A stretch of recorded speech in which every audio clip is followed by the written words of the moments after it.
อ่ะต่อคลิปเมื่อกี้นี่เนาะ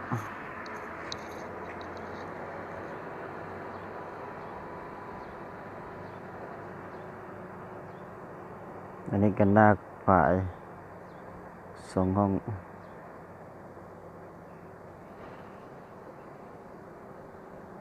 กำลังเสร็จสิ้น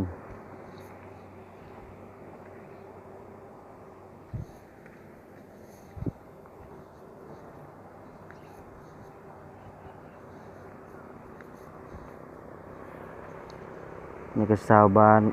กำลังหาปลาใส่มองได้เบ็ดอยู่เนาะ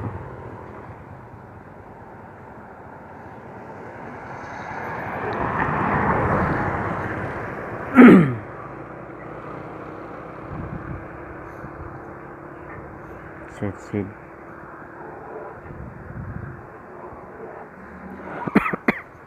ธรรมศาสตร์บ้าน2 ห้องเขาก็งามรีวิวก็คัก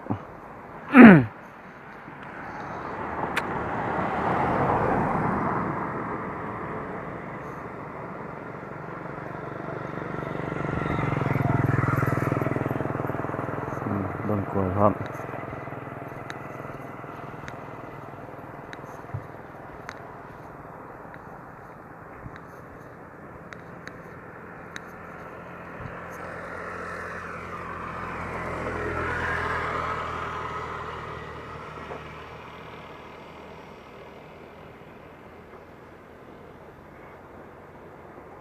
หน้าฝ่าย2 ห้องเนาะ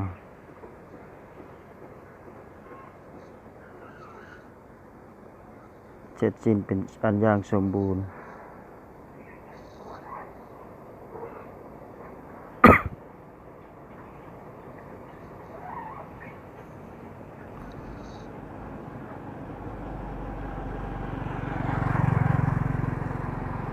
นี่ก็คือสุดขวา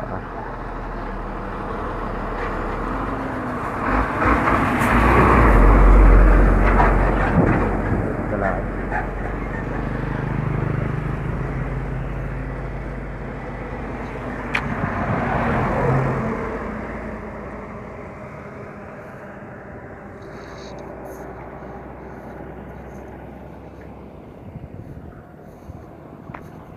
เดี๋ยวไปเบิ่งเสาขวาเก่าของบ้าน2 ห้อง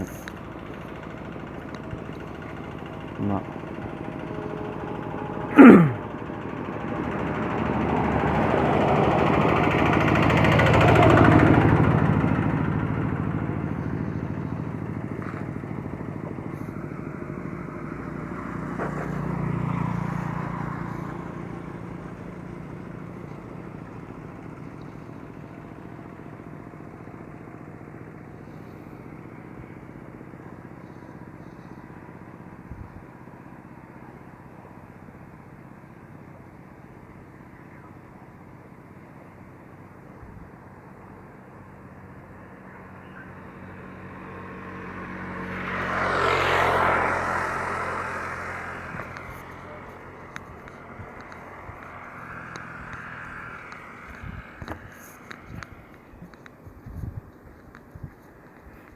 เอาคลิปนี้จบสำหรับคลิปหน้าเดี๋ยวติดตามคลิปต่อไปกดไลค์กดแชร์กดติดตามกดกระดิ่งเพื่อบ่พลาดคลิปหน้าเด้อขอขอบใจสวัสดี